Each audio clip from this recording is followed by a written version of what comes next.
Remake फ़िल्मों को appreciate करते हुए आमिर खान का एक स्टेटमेंट आया है। क्या तुमने वो स्टेटमेंट सुना?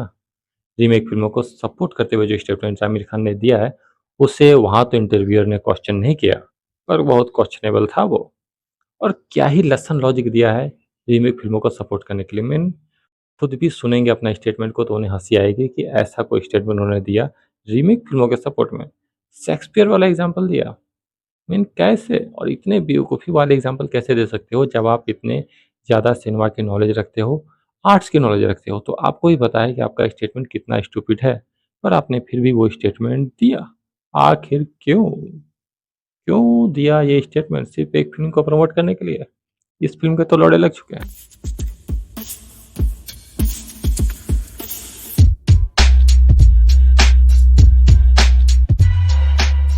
फ़नी स्टेटमेंट उन्होंने दिया, वो था शेक्सपियर वाला एग्ज़ाम्पल। उन्होंने कहा कि 400 सालों से शेक्सपियर की स्टोरीज़ पे फ़िल्में बनती जा रही है, प्लेज़ आते जा रहे हैं और हम उसे एप्रिशिएट करते हैं। तो क्यों हम रीमेक फ़िल्मों को हेट करते हैं?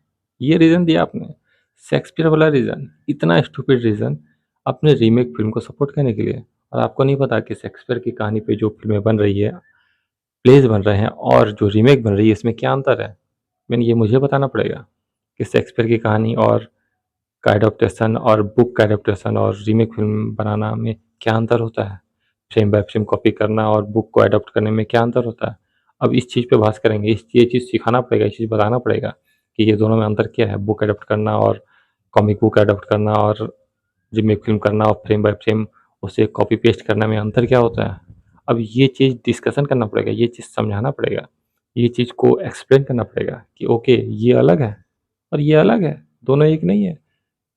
पता तो होगा ही आपको, पर फिर भी एज़ एन ऑडियंस भी आपको पता होगा, आमिर खान को तो पता होगा ही, पर जब उन्होंने स्टेटमेंट दे ही दिया है, तो इस स्टेटमेंट पे थोड़ा-सा गौर करके, थोड़ा-सा इसे एक्सप्लेन करने की ज़रूरत तो है। अब इसे डिकोड करते हैं हम।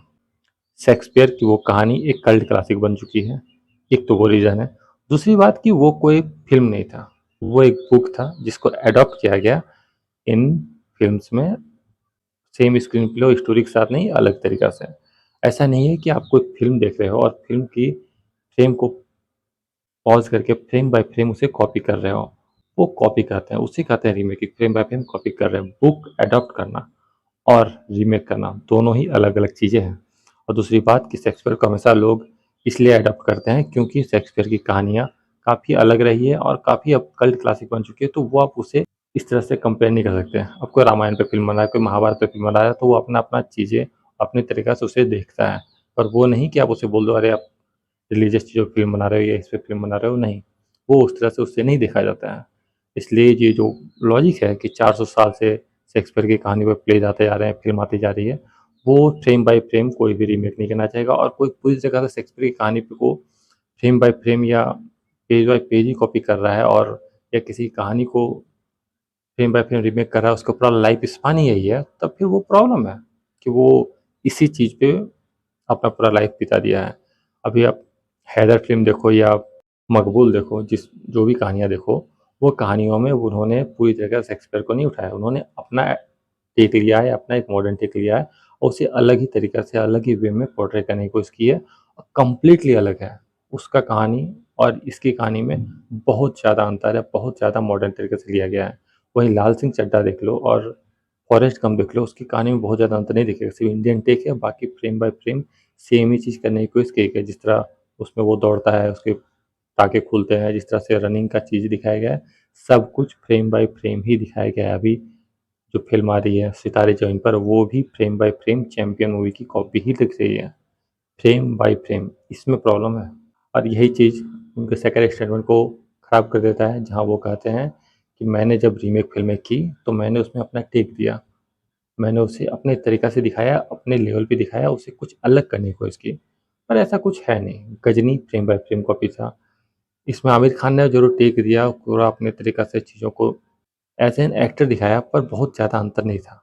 बहुत ज़्यादा उस फ़िल्म में और इस फ़िल्म में अंतर नहीं है, बहुत ज़्यादा सितारे ज़मीन पर और चैंपियन फ़िल्म में अंतर नहीं है, बहुत ज़्यादा लाल सिंह चड्ढा और फॉरेस्ट गम्प में अंतर नहीं है। कई जगह उन्होंने फ्रेम बाय फ्रेम चीज़ों को कॉपी किया है और सिर्फ़ कुछ चीज़ें जहाँ पे आपको इंडियन दिखाना चाहिए था, सेक ऑफ क्रिएटिविटी आपने थोड़े ही प्लेस पे उसे क्रिएटिविटी को दिखाया, उस चीज़ को नोटिस करवाया कि हाँ, यहाँ मैंने कुछ अलग किया है। और बाकी जगह पे फ़िल्में फ्रेम बाय फ्रेम ही वैसे ही चलती है जैसे फर्स्ट कम चलती है, जैसे पिछली फ़िल्म में चलती है। तो ये जो कहना आमिर खान का कि वो अलग टेक लेते हैं, बहुत ज़्यादा अलग टेक नहीं है। उसी कहानी को कॉपी करने की कोशिश की गई है, उसी कहानी को फ्रेम बाय फ्रेम रखने की कोशिश की गई है। तो ये कहना कि हम अलग कर रहे हैं, कुछ अलग नहीं कर रहे हैं और कुछ अलग जा भी नहीं रहा है। हो सकता है सितारे ज़मीन पर थोड़ा बॉक्स ऑफिस कर ले, पर आपका अलग कहना और रीमेक फ़िल्म को सपोर्ट करना कहीं से भी सही नहीं है और कहीं से भी एप्रिशिएट नहीं किया जा सकता है, क्योंकि कोई लॉजिक नहीं बनता। जो जितने भी लॉजिक दिए गए वो सारे लॉजिक स्टूपिड है। और बात करें रीमेक फ़िल्म से क्या टेक होना चाहिए, तो एक बात मैं कहना चाहूँगा जो ये है कि रीमेक फ़िल्म से टेक ऐसा ही होना चाहिए कि आप रीमेक फ़िल्म्स करो, पर ऐसा नहीं कि हर दूसरी फ़िल्म रीमेक होनी चाहिए। लाइफ़ में कभी 1 बार या 2 बार आप रीमेक फ़िल्म से कूद जाओ, वो अलग बात है। पर हर दूसरी फ़िल्म अपनी करियर को रिवाइव करने के लिए आप रीमेक के भरोसे ही बैठ जाओ, वो काफ़ी गलत होता है, वो काफ़ी गलत लगता है। हर कोई सिर्फ़ रीमेक ही करता रहेगा तो ओरिजिनल कहानी कौन सुनाएगा? और ऐसा नहीं है, इंडिया में ओरिजिनल स्टोरीज़ की कमी है, ओरिजिनल कहानीज़ की कमी है। कई सारी ओरिजिनल कहानी है, कई सारी कहानियाँ पास्ट में भी है, एपिक्स हैं जिन पे आप फ़िल्म बना सकते हैं। पर आप चूज़ कर रहे हो हॉलीवुड फ़िल्म को या किसी साउथ इंडियन फ़िल्म को रीमेक करना। साउथ इंडियन फ़िल्में क्यों कर रही है रीमेक? क्यों नहीं कर रही है रीमेक? वो तो ओरिजिनल कहानियाँ सुना रही है। क्यों ओरिजिनल कहानियाँ सुना रही है और क्यों हमें पसंद आ रहा है? क्योंकि वो ओरिजिनल है, क्योंकि वो आइडिया पूरी तरीके से ओरिजिनल है। और जब आप साउथ फ़िल्मों को रीमेक करते हो, उसका बॉलीवुड वर्ज़न बनाते हो, तो कहीं न कहीं आप साउथ इंडियन फ़िल्मों को एप्रिशिएट कर रहे हो। और इन अ वे ऑडियंस के मन में भी जाता है कि साउथ इंडिया ओरिजिनल फ़िल्में बनाता है, इसलिए साउथ इंडियन फ़िल्में का जो बार है, जो एक्सपेक्टेशन है वो हाई रहती है और लोगों को ज़्यादा एक्सपेक्टेशन होती है साउथ इंडियन सिनेमा से और लोग उसे थिएटर में देखने भी जा रहे हैं, क्योंकि उन्हें पता है कि ओरिजिनल सिनेमा वही सुना रहे हैं, यहाँ तो रीमेक ही चलता रहेगा।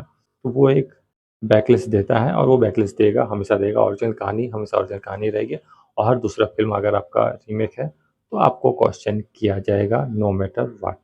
आपको क्वेश्चन किया जाना चाहिए कि आप रीमेक पे रीमेक क्यों बना रहे हो?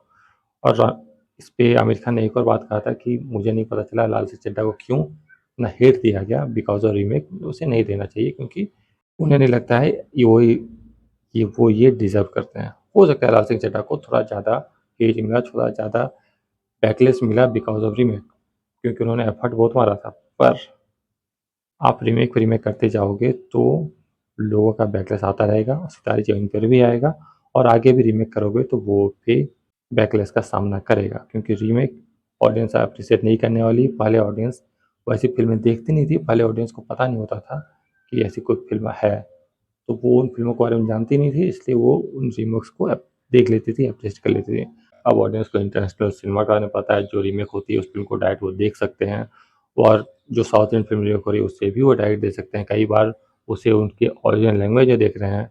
तो जब ऑडियंस इतनी इंटेलिजेंट हो चुकी है, ऐसे में आप रीमेक पे रीमेक करोगे, तो आपको बैकलैश झेलना पड़ेगा। और अगर आमिर खान इस मेंटालिटी के साथ जा रहे हैं कि no matter what remake films तो बननी ही चाहिए, तो फिर बहुत गलत जा रहे हैं। और अगर इस तरह का थॉट प्रोसेस बॉलीवुड रख रहा है, जो मुझे लगता है रख रहा है, तो बहुत गलत जाने वाला है बॉलीवुड और बहुत अच्छा एप्रिशिएट नहीं कर रहा है वो ऑडियंस के पॉइंट ऑफ व्यू को। ऑडियंस का सिर्फ़ एक ही पॉइंट ऑफ व्यू है कि वो ओरिजिनल कहानी सुनना चाहता है और आप उसे ओरिजिनल कहानी नहीं सुना रहे हो। तो कहीं न कहीं आप ऑडियंस को इग्नोर कर रहे हो और ऑडियंस को इग्नोर कर रहे हो तो ऑडियंस अपने आप को शिफ्ट कर देगी, अलग सिनेमा देखने लगेगी, आपको नहीं देखेगी, बस यही होगा। तो यस, अगर आपको ऑडियंस को इम्प्रेस करना है, तो ऑडियंस की बात तो सुननी होगी। इस तरह ऑडियंस को इग्नोर करने से नहीं चलेगा कि बैकलैश क्यों चल रहा है मुझे नहीं पता, मैं तो रीमेक में करता रहूँगा, तो हो गया फिर।